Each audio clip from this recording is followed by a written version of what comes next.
Hello again. In this topic we're going to look more in depth with the first derivative and how it affects the shape of a graph of a function. We've already done some work with this. Ever since we started learning about the derivative, we've also focused on using the derivative to find where a function is increasing or decreasing by using what we called stationary points. But we kind of went about that intuitively. We noticed that since the derivative was positive, the slope of the curve was positive, and so it must be increasing. And we sort of just went along with it.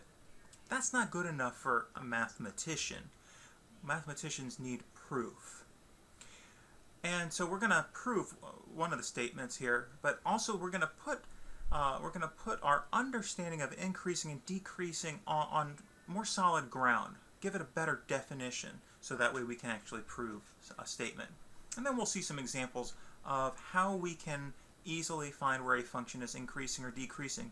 And really, a lot of it isn't new. I'm just going to be a little bit more careful about it. We're also going to see how that then leads to how we can find relative extrema for a function. So first, what does it mean for a function to be increasing or decreasing? Now, intuitively, we understand that to mean as we move from left to right, the function moves up for increasing or down for decreasing. More formally, here's a definition of increasing and decreasing. Given an interval, I, and x1 and x2 are on that interval with x1 less than x2. If f of x1 is less than f of x2, the function is increasing. So what is this saying? x1 is less than x2, so x1's to the left. F of x1 is less than f of x2. The output for the left point is lower than the output for the right point. The function is increasing. And vice versa. If f of x1 is greater than f of x2, the function is decreasing. And so how this relates to the first derivative and increasing or decreasing, and really this shouldn't be new.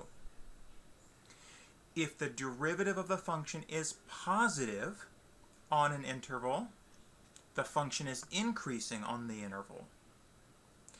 If the derivative of the function is less than 0, is negative, the function is decreasing on the interval. And if the derivative is equal to 0, the function is constant on the interval. Now, we actually proved this last statement toward the end of the previous topic. We proved that. So now I'm going to go ahead and let's show a proof of one of the others. I'm going to now prove the first statement that says that if a derivative is positive for all x on an interval, then the function is increasing on the interval. So let's look at that proof. Alright, so we wish to prove that if the function's derivative is positive for all x in the interval, then the function is increasing. Alright, so this isn't really that difficult. First, we note that since f is differentiable,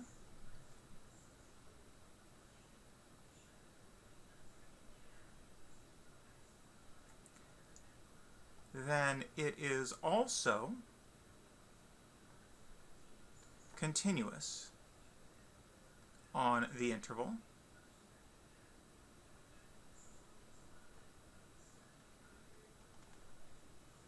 So now I will let x1 and x2 be elements on the interval. So these are a couple of x values on the interval with x1 less than x2. By the mean value theorem,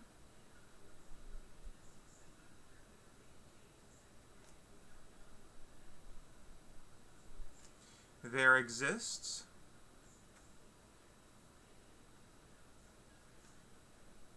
C on the interval x1 to x2 such that f prime at c is equal to f of x2 minus f of x1 over x2 minus x1. All right, so I applied the mean value theorem. Now I know that the derivative of the function is positive for all x on the interval. So that means that f prime of c must be a positive number. It must be greater than 0. So that means that f of x2 minus f of x1 over x2 minus x1 must be greater than 0. Now, since x2 minus x1 is also greater than 0, why is that true? Why is x2 minus x1 greater than 0?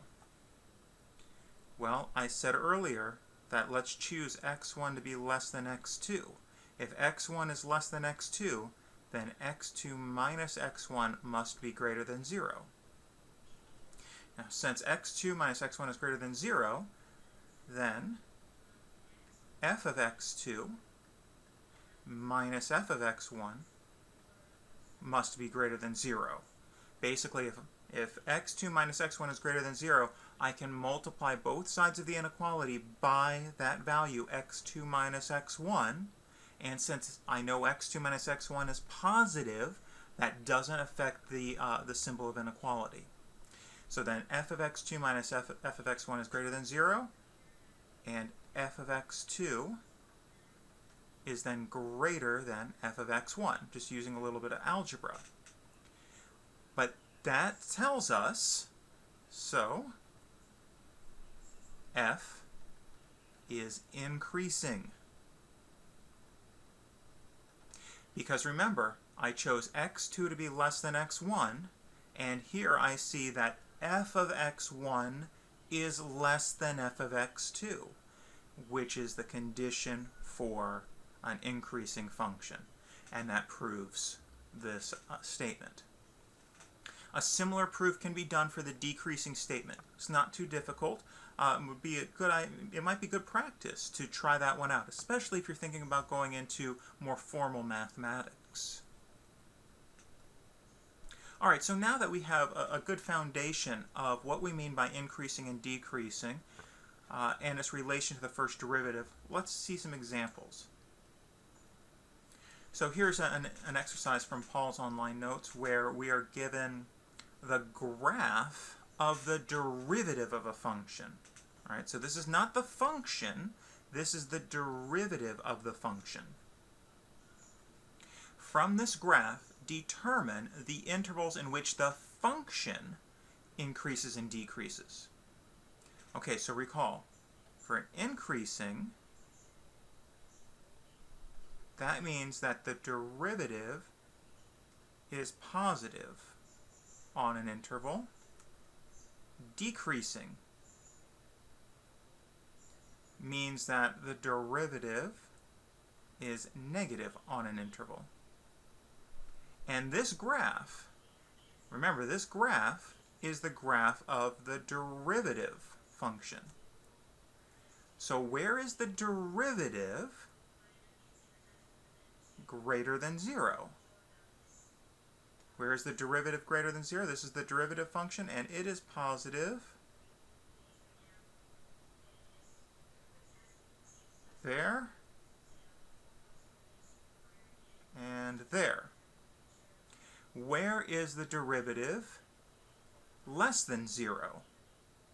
Here's an interval where the derivative is less than 0. Here's an interval where the derivative is less than 0. So, taking that and using that information, I would say that f is increasing on the intervals -8 to -1, or the interval 3 to infinity. F is decreasing on negative infinity to negative 8, or negative 1 to 3. Okay, so again, this is the graph. Remember, they gave us the graph of the derivative, not the graph of the original function.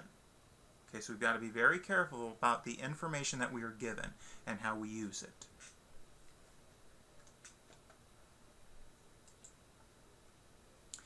So now here's a problem that really we've seen before. Consider the function t cubed minus 15t squared plus 63t plus 3. Where is the function increasing? Where is it decreasing? All right, so we need to find where f prime of t is greater than 0. That would tell us where the function is increasing, and where f prime of t is less than 0. That would tell us where the function is decreasing. All right, well, we've seen this idea. We've learned, okay, if I want to find where a function is positive, or where the derivative is positive, where the derivative is negative, it's a good idea to find where the derivative is 0, or undefined maybe, and set up a number line, and then test. We've done this problem before. We just weren't as formal with what we meant by increasing and decreasing. All right, so let's check, is the function continuous? Are there any areas of concern? We have a polynomial function. This is continuous and differentiable.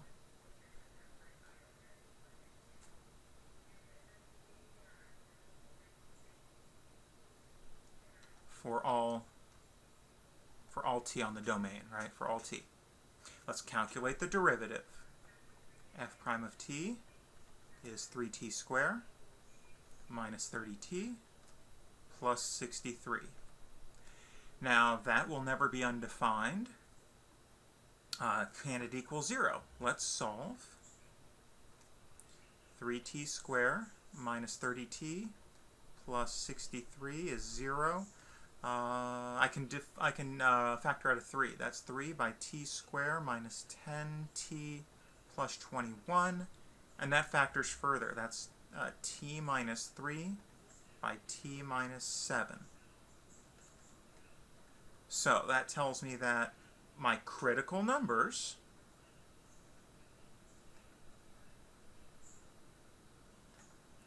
are t equals 3 and t equals 7. All right, so then we think of our number line. Here's my number line with my critical numbers. I have a critical number at 3 and a critical number at 7. And I've now broken this up. I've broken my number line into 3 subintervals. So what we do from here is we test each subinterval into the derivative. Test each subinterval into the derivative, into f prime of t. All right, so how about we test 0?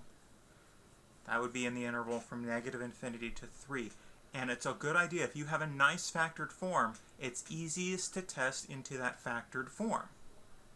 So let's test f of 0. F prime at 0. F prime at 0 would be 3 times 0 minus 3.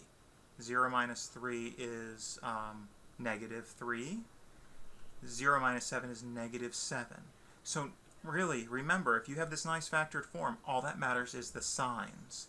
That's a positive times a negative, which is a positive.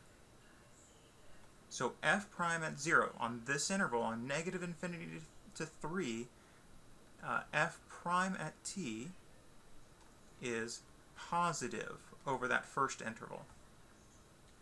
F prime at 5, somewhere between 3 and 7, 5. So that would be 3 is positive. 5 minus 3 is positive. 5 minus 7 is negative. A positive times a negative is a negative. Negative. All right, and how about a number greater than 7? Let's choose 9. F prime at 9. That would be 3, which is positive. times 9 minus 3 is 6, which is positive, times 9 minus 7 is 2, which is positive. Positive times a positive times a positive is positive. So what's our conclusion? F is increasing where f prime of t is positive. Where is f increasing? Right? Where is f prime of t in positive? Where is the function increasing? It's increasing on those intervals. So f is increasing on negative infinity to 3 or 7 to infinity. F is decreasing. What does decreasing tell us? Right? If the function is decreasing, that means the derivative is negative. And so for this function, f is decreasing on the interval 3 to 7. So again, this wasn't really new. We've been doing this type of process for a few weeks now. If you're in a traditional class, but certainly since we started learning about the derivative and the whole concept of increasing and decreasing. So here's a quick sort of review of that. What's the process? To determine where a function is increasing and decreasing, first thing we always want to do, right, that's the step 0. Before we do any calculations, any manipulations, we always want to check the domain. Right? We want to make sure that there's no concerns about zeros in the denominator, even roots of negative numbers. All of those things will cause issues, so we want to be aware of them. We find any critical numbers for the function that are on the domain, all right? And we use those critical numbers to break up the domain into subintervals. We test each subinterval into the derivative. We choose some value on the subinterval, substitute it into the derivative function, into ideally any form of the derivative function. And then we just remember, if the derivative at that test point is positive, the function is increasing on that subinterval. If the derivative at that test value is negative, the function is decreasing on the subinterval. So let's see a couple more examples. All right, so let's try this one out. Here we have the function h of z is negative z to the 5th minus z to the 4th plus 6z cubed minus 5. Where is it increasing? Where is it decreasing? Now would be a good time to pause. Try this one out on your own. So again, this is a polynomial function, and so it's continuous everywhere. There's no continuity concerns. Let's find the critical numbers by calculating h prime at z. That would be negative 5z to the 4th minus 4z cubed plus 18z squared plus 0. All right, now let's see. I can factor this a little bit. Let's factor out a negative z square. That would give me then a 5z square plus 4z minus 18. Is that going to factor? I don't think so. Alright, so this isn't going to factor, but I do get critical numbers. I get a critical number, z squared. If negative z squared is 0, that means that z is 0. And then let's see, if 5z squared plus 4z minus 18 is 0, I can certainly apply the quadratic formula and say then that z is negative 4 plus or minus the square root of 16 plus, minus negative 4, 360, I think, over 10. Let me just check that real quick. All right, let's check that arithmetic.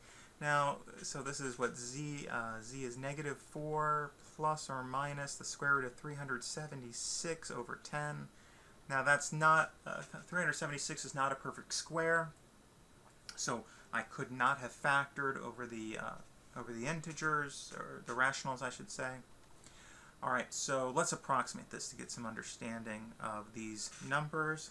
I'll use a calculator here. Let's see, I'd have negative 4 minus the square root of 376, divide that by 10, and negative 4 plus the square root of 376 divided by 10, I get approximately negative 2.34 and 1.54. So there are three critical numbers, and let's test. So here's my number line, and let's put our critical numbers. Here's negative 2.34, here's 0, here's 1.54. And we're testing into h prime of z. So let's see, h prime at, how about negative 3? H prime at negative 3. Negative z squared, so I'm using this factored form, negative z squared would be a negative. Then 5z squared plus 4z minus 18, negative 3, so that's 5 times 9, that's 45. 45 minus 12 minus 18 is positive. So that would be negative. Then how about negative 1? H prime at negative 1. Negative z squared, so that's going to be a negative. And then 5z squared plus 4z plus minus 18, that would be 5 times 1 is 5. Minus 4 minus 18, that would be negative, so that result is positive. Let's check h prime at 1. H prime at 1 would be a negative times a negative, which is positive. And then finally h prime at, how about 2? H prime at 2 would be a negative times 5 times 4 is 20. 20 plus 8 is 28, minus 18 is positive. Negative times a positive is a negative. Alright, so what's my conclusion? The function h of z is increasing on, now let's see, it's increasing on negative 2.34 to 0, and that it increases again at 0 to 1.54. Now, since it is increasing up to 0, and 0 is the derivative at 0 is itself 0, and then it's increasing again, we can say that it's increasing on the interval negative 2.34 to 1.54. We can include the 0 in that. It's decreasing on the interval negative infinity to negative 2.34 or 1.54 to infinity.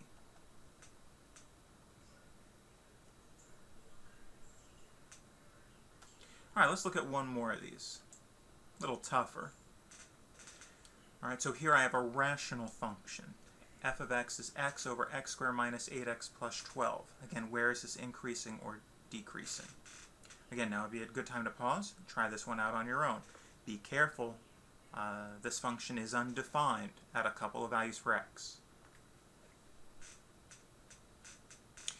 Alright, so first, note that our function could also be written as x over x minus 2 by x minus 6. So, the domain then is, we would have to exclude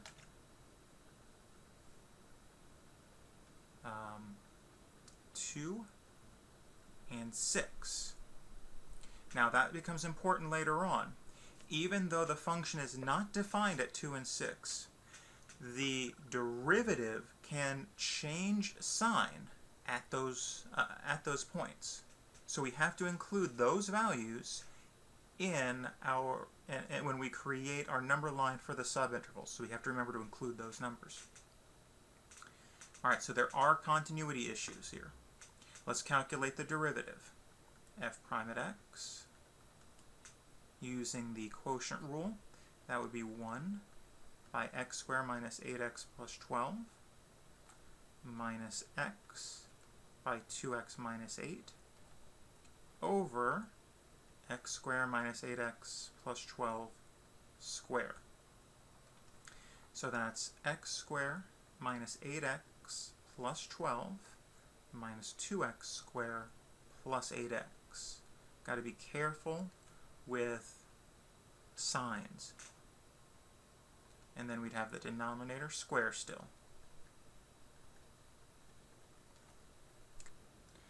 Simplifying the numerator further gives us negative x squared plus 12 over the denominator square. I'm not going to write that again.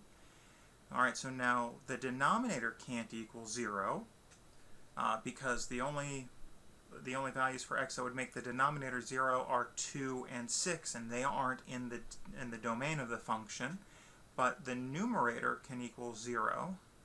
And so f prime at x can equal 0 if negative x squared plus 12 equals 0, and that implies that x squared equals 12, which then means that x is a positive or negative square root of 12, which we can simplify that. That's plus or minus 2 root 3, which approximates, that's approximately 3.4. Alright, so we have an understanding of where those numbers are. Alright, so now setting up my number line. So I have my critical numbers at plus or minus 3.4, plus or minus the square root of 12, and then I have 2 and 6. Now they aren't critical, but I have to include them because those are places where the function is not defined. And the derivative can change sign at those points as well. So I'm setting up my number line from least to greatest. I would have negative root 12, then I would have 2, then I would have positive root 12, and then I would have 6. So I have 5 intervals to test, and let's see, I'm testing in, so f prime of x, and I'm testing into this form. I'm testing into the negative x squared plus 12 over the quantity square in the denominator. Now notice, if we think about the denominator, if I take any value of x, and I substitute it into the denominator, and then I square that, that result will always be positive. Because if I take any positive number and square it, I get a positive. If I take any negative number and square it, I get a positive. So the denominator will always be positive for any of our test points. Alright, so let's find f prime of, how about negative 4? Alright, so here's negative 4. F prime at negative 4, that would be negative 4 squared is 16. Negative 16 plus 12. That would be a negative over a positive. That's a negative. And then something between negative root 12 and 2. 0 works, right? 0 is certainly there.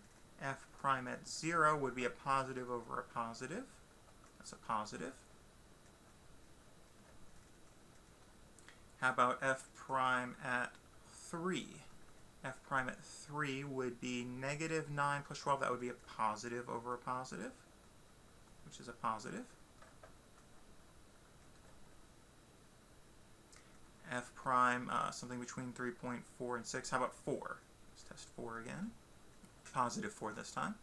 F prime at 4, that would be negative 16, that would be a negative in the numerator over a positive in the denominator. That's negative. And then finally, how about f prime at 7?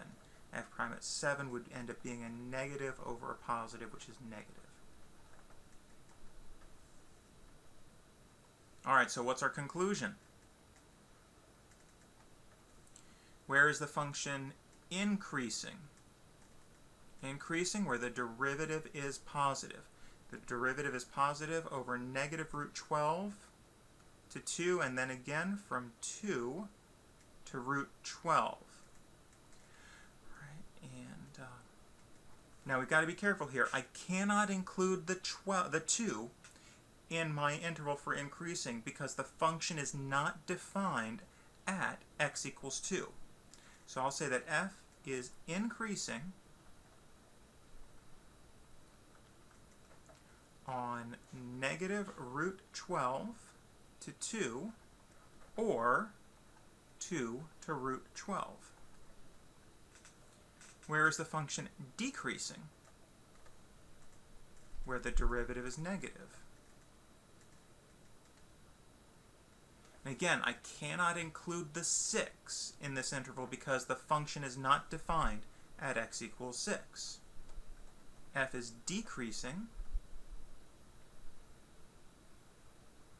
on negative infinity to negative root 12 or root 12 to 6 or 6 to infinity.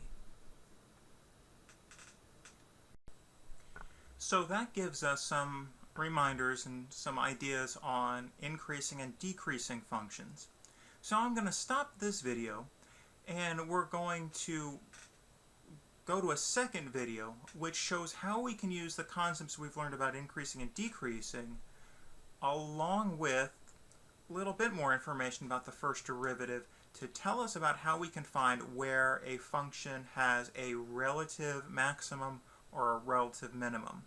That's called the first derivative test, and you'll see it in the next video. Alright, I hope to see you there.